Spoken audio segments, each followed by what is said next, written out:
Hey everyone, my name is Sarah. I am a first semester nursing student, and this channel is pretty much documenting my nursing school journey. And in this video, I'm explaining why I'm in two nursing school programs at the same time, what a CEP is, why I'm doing it, and maybe if you're looking to do a CEP, you can get some answers about how I got into my CEP and all that. This way I don't need to I feel like I'm like explaining it in every video, and so I'm just going to make this video just to get it out of the way. So if anyone has questions, I'm just going to direct you to this video. If you already know why I'm in two nursing programs, you don't need to watch this video. Just like click on literally any other video than this one, because that's pretty much what I'll be talking about. But yeah, I'll be talking about how I got in, what it even is, the purpose of it, and why I'm doing this over like a different pathway to get a bachelor's degree in nursing.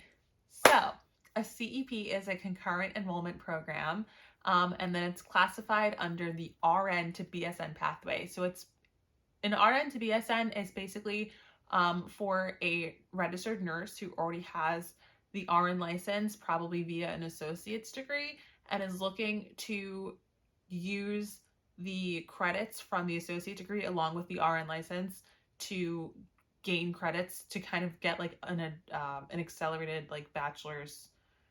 Like you're not like starting all over. That was probably a really bad way of explaining it. My CEP, which is a concurrent enrollment program, is pretending I already have my RN license and is letting me take the RN to BSN classes. The reason why it's structured the way it is because the concurrent part means that the stipulation in order for me to be in this program is that I have to be enrolled in an associate's of nursing program at a community college at the same time. So I would be taking my community college classes of nursing, and at the same time at a different school I would take my CEP RN to BSN classes. And then the idea is that I graduate with both my ADN and my BSN at the same time. Sounds really dandy. And you might be asking yourself, why not just get a bachelor's of science in nursing the easy way and just go to a 4-year and just get it then? Or do what a lot of other people do who get an associate's, is you get an associate's degree and then you get your RN and then you do an RN to BSN. Like, why not just do it that way? So I'll tell you why. So the reason why I'm doing it this way is because my employer pays for a bachelor's degree at Arizona State University, and online though, not in person. I can't like go to Arizona and have them pay for my classes. It has to be Arizona State University online. And the only way that me personally, I would be able to get a bachelor's of science in nursing through ASU is by doing it this way. I would highly prefer to get my bachelor's through ASU because it is very cost effective, because it is free. So that is why. The only thing is with a CEP is that you can only use your financial aid. For me, my employer is paying for my tuition, so that counts as my financial aid. I can only use financial aid at one school. So I'm basically paying out of pocket for my community college tuition.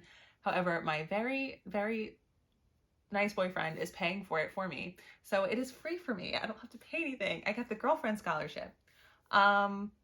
So yeah, so my community college, it's like $6,000, sometimes not even a year. So it's relatively affordable compared to other four-year schools in my area.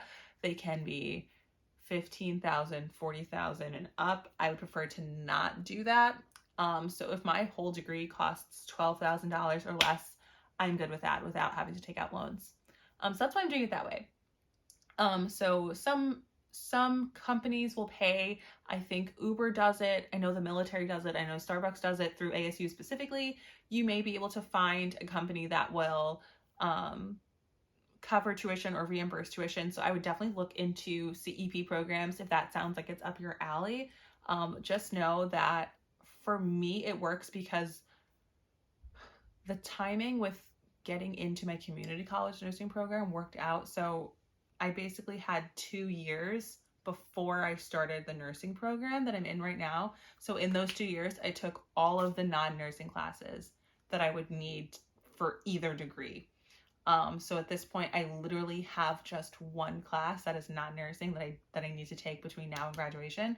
So I'm only taking 2 classes per semester with my community college, and then 1 to 2 classes per semester at ASU. So my course load is very manageable. However, if you're starting from 0, it's going to be a lot because you're literally in 2 colleges at the same time, and being that it's nursing, that's really difficult to do. So it was a unique opportunity for me to be able to do it that way and to get my bachelor's degree with very, like, for basically nothing. Because, like, I don't know. So, and then the time thing was a draw for me. I could easily go to my community college, get my ADN, and then do a BSN after, 2 years in a community college, graduate, 2 more years in a BSN, an RN to BSN program, and that would equal like 4 years. But the idea of graduating as soon as possible was really attractive to me, so that is why I chose a CEP. So how I got into my CEP. So I had to basically get into 2 separate schools. I had to go through 2 admission processes, and then on top of that, apply to each of their schools of nursing. My community college I happen to go to is extremely competitive for the nursing program. It has about a 10% acceptance rate. So I did not get in last year, but I did get in this year. And I did that by basically taking what is traditionally thought of as prerequisite classes, anatomy and physiology 1 and 2, microbiology, introduction to literature, like freshman composition, introduction to statistics, and then psychology, sociology, American history, and then the only one that I'm missing is biomedical ethics. That's the only non-nursing class I have to take. I got A's in all of those, and I got a 96 in my T's, and that is how I got into my associates in nursing program. As far as like actually doing the CEP for my bachelor's, the only requirement is that I took 2 classes, and this is very school specific. I'm just talking about Arizona State University. I had to take Math 142, which is college mathematics. I had to take English 101, which I already took as an AP student, but ASU doesn't let us test out of taking English 101, so I tested into English 105, which is advanced English. It's basically 101 and 1 and 2 together in one semester. So I just took English 105. It's like advanced or whatever, honors, whatever English. I took that. I needed to take those 2 classes. And then I needed to get into my associates in nursing program at my community college. And those are the only requirements. So as soon as I got my acceptance letter on Valentine's Day that I got into nursing school at my community college, I called up ASU and I was like, hey, I got my acceptance letter. And then within that day, my advisor changed my major from community health, it was like a placeholder major at ASU because I knew I was going to be nursing, but I couldn't officially be nursing. So I was community health. I was just changed my to nursing. I was able to register for my nursing classes, and that is it. So I know different schools do have a CEP program. I know that those schools are kind of few and far between because most schools will have an RN to BSN, but it stipulates that you already have your RN license. I'm taking like a non-traditional RN to BSN. So there's that. Hopefully you won't need to hear me keep repeating myself in every single video about why I'm in 2 different, 2 different programs, because I will be graduating. I'm projected at least to graduate in both in May of 2025. I'm very excited. I will be going to Arizona in person to graduate. I'm very excited about that. I mean, the process was like really simple, at least on the ASU side. It took me like a while to get into my community college, but I'm very happy that I'm here. And I started my ASU semester already. As soon as I was switched into as soon as my major switched to nursing, I was able to register for classes. So I started ASU nursing for the summer semester, which is in May, which is why you see my vlogs as a first semester nursing student, but you're going to see my vlogs in the fall coming up as first semester nursing student because I'm first semester technically at my community college. So I'm first semester for like a little bit longer, but then after that I'll be second semester and so on and so forth. So I have, let's see, including the fall semester, I have 6 classes at ASU needed to graduate. And for my community college, I have, I believe, 8 classes needed to graduate. So I'm very close credit-wise to graduating. Everything's kind of spread out, which is fine because it means that my workload is very manageable. But yeah, so I am very, very, very, very, very excited and very grateful to my boyfriend for paying for my tuition because I don't have to take out loans, and I'm very thankful for him that he is supporting me in that way. So yeah, that is kind of how I'm getting my nursing school degrees.